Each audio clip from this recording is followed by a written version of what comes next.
Seperti yang kita ketahui, Bank Indonesia sudah memberikan beberapa sinyal ya di akhir tahun yang lalu mengenai kebijakan yang akan diambil untuk tahun 2022 ini. Dua poin yang saya catat di sini adalah mengenai stabilitas dari menggunakan kebijakan moneter dan juga dilihat dari pertumbuhan ya, menjaga pertumbuhan di tahun 2022.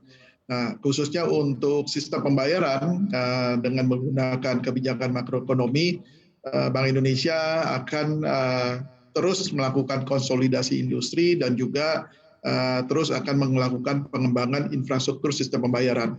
Nah, untuk kartu kredit itu sendiri, kami juga melihat bahwa di tahun 2022 ini mungkin belum banyak adanya perubahan ya dari sisi penggunaan ataupun dari sisi pertumbuhan, karena kami juga melihat bahwa pandemi yang masih berjalan, masih berlangsung sampai dengan saat ini, dan kita juga mengharapkan agar ke depannya tentunya semuanya akan menjadi lebih baik. Baik, lalu bagaimana dengan suku bunga acuan? Ini kalau kita mendengar beberapa ekonom memprediksi BI baru akan menaikkan suku bunga acuannya di paruh kedua. Kalau Aki sendiri menilai seperti apa?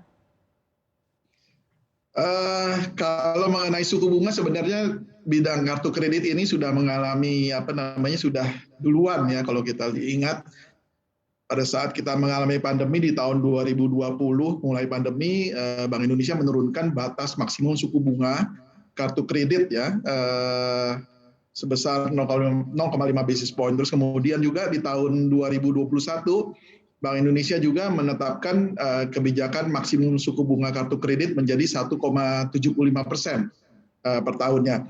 Dan pada saat itu memang Bank Indonesia melalui kebijakannya sedang mencoba untuk menurunkan suku bunga. Di industri kartu kredit itu sendiri memang faktor suku bunga sangat berperan, sangat berpengaruh terhadap industri kartu kredit. Tetapi pada pelaksanaannya perubahan-perubahan suku bunga itu tidak dapat diterapkan secara langsung, gitu ya. Jadi apabila Bank Indonesia nantinya betul akan menaikkan suku bunga sebesar 0,5 basis point dan ditambah lagi di kuartal 4 sebesar 0,5 basis point, tentunya industri juga berharap akan dapat mengikuti kenaikan ini dengan melakukan adjustment ya, tetapi sifatnya mungkin tidak bisa secara immediate. Jadi ini yang perlu kita perhatikan, perlu kita jaga supaya keseimbangan antara pembayaran NPL dan penggunaan bisa kita imbangi supaya tidak pengaruh terlalu besar. Baik, artinya kalau BI akan menaikkan suku bunga acuannya di paruh kedua, berapa lama waktu yang dibutuhkan bagi kartu kredit untuk melakukan transmisi? Biasanya kalaupun memang disetujui nantinya ya oleh Bank Indonesia,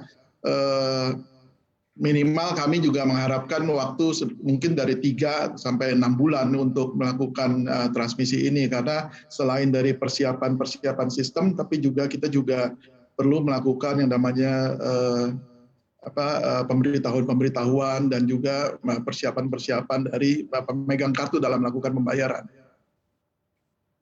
Baik, Anda menilai industri keuangan terutama kartu kredit ini sebenarnya sudah siap atau belum sih untuk menghadapi kenaikan suku bunga acuan? Kalau dilihat dari kacamata pelaku bisnis, tentunya hal ini adalah hal yang merupakan menjadi challenge pelaku bisnis ya, karena seperti yang saya sampaikan tadi, selain kita juga sudah melakukan penurunan suku bunga kartu kredit kepada konsumen, di sisi lain sales volume ataupun nilai transaksi yang diproses oleh pelaku bisnis kartu kredit ini masih belum kembali ke titik di mana kita alami sebelum masa pandemi. Jadi dengan kenaikan suku bunga ini tentunya akan berpengaruh terhadap cost of fund yang harus ditanggung oleh pelaku bisnis. Nah, ini yang kami harapkan bisa nantinya diimbangi dengan kebijakan-kebijakan lainnya yang mungkin bisa diseimbangkan dengan suku bunga yang kita bebankan kepada pemegang kartu kredit.